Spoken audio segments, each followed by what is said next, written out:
আমি আজকের মতো বিদায় নিব। ভাই কারেন্ট নিয়ে খুব সমস্যা।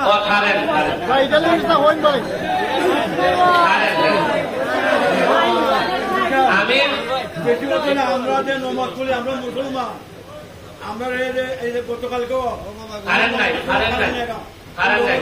আমরা সবাই জানি। আমি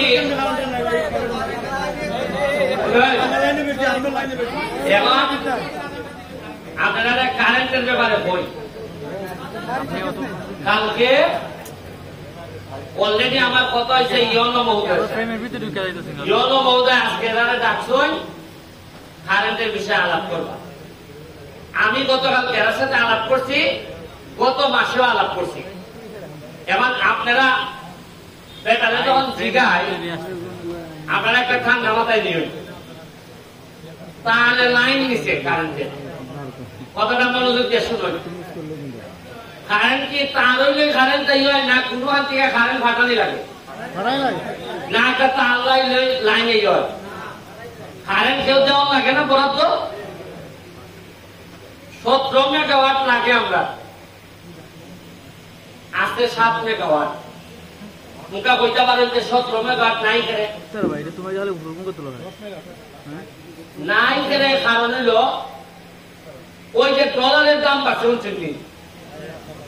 দাম বাড়ার কারণে বিদেশ থেকে যে তেল বা গ্যাস আইনা ফুরাইলে পরে কারেন্ট উৎপন্ন হয়। আপনারা যখন আমার শ্বশুর মারা গেছেন পরশু, তাই তো মরে গেছেন, তাই তো শেষ।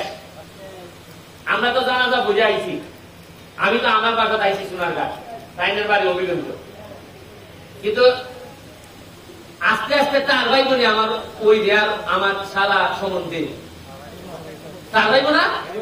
কারণ হইলে বাপ যখন নাই, আগে মানছে মাত্র 1 জাত, ওকা মাত্র 1 জাত। বাপ আছেন চেয়ারম্যান হিসাবে ফুলাইনে আদর করতে 1 জাত। খাল পাত্তি আমি তার ভাইতেছি যে মাত্র 1 জাত। এর মানে কিতা? মানে হইলে ঘটনা তো জানাজার সাথে তো কোনো সমস্যা নাই, জানাজা সুন্দর হইয়া হয়েছে, চাইলে খাওয়াইছই না। কিন্তু এর এমনি টান পাইতেছে আমার ওর বাড়ির তাই যে খিতা হারাইছে, আর প্রতিদিন খিতা টান লাগতেছে।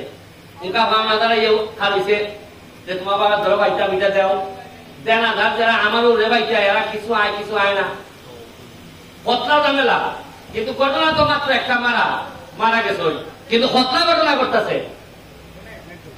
ওই যে ডলারের দাম বাড়ছে, আপনারা তো ভাবছেন যে ডলার খিতারে কলায় আর ডলার আনে, ডলার খিতা আমরা কোন ডলার চিনি।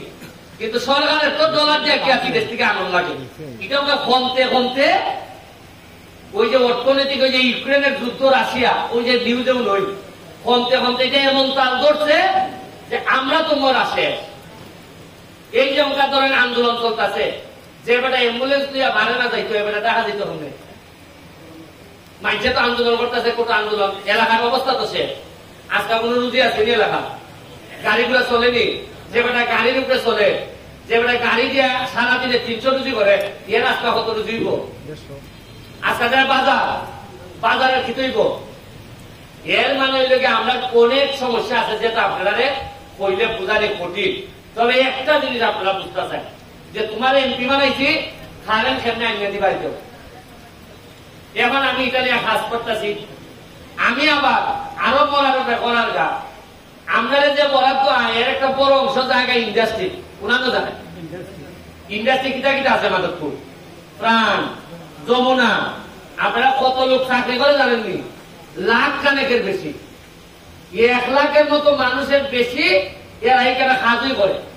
বড় অংশ এখানে না দিলে হাজার কোটি টাকা এরা রুজি করতেছে, সরকার দিতেছে। এরা দেওয়া লাগে, এরা কারেন্টের আগে যেমন লাগে। আর আমরা ভাইতেছি কিটা তাকে টান করে মানুষ এখানে চাকরি করতেছে। যদি এরা না থাকতো চাকরি পেলাম না, আমরা হাজার লোক গিয়া এখানে চাকরি করতেছে। সুবিধাও পাইতেছি। আমার এমনি কারেন্ট তো এরা বলতেছে ভাই আমার হাজার কোটি টাকার মাল বানানি লাগবে, কারেন্ট না থাকলে আমি ভাঙব। ওই এরা কারেন্ট যেমন লাগতেছে। আমার এইটা ব্যালেন্স করে আইন নেয়া আপনারা প্রতিনিধি হিসাবে আমি চিল্লাইতেছি। আপনারা একটু ধৈর্য ধরুন। ইউনো সাহেব, ওসি সাহেব এটার ব্যাপারে কনসার্ন। কারেন্ট আমাদের সবচেয়ে বড় সমস্যা। এটার সমাধানের জন্য আপাতত দীর্ঘমেয়াদী পরিকল্পনা লাগবো। আগামী সংসদ শুরু হইলে আপনারা উন্নয়নে কারেন্টের বিষয়ে আমি কিতাব বলব। আপনারা এই কথাটা মাননীয় প্রধানমন্ত্রীর সামনে আমি কিভাবে বই, আর এই কোটা আন্দোলনের ঝামেলাটা শেষ হইলে আমি কারেন্টের লেগে প্রয়োজনে আমি মহাসমাবেশ রাখি। সময় আপনারা দেখবেন আপনার এই সময় দেখবেন আমি ডাকলে যেমন যে এর মাইরে বুঝবেন সবাই দিবা কথা বুঝছেন।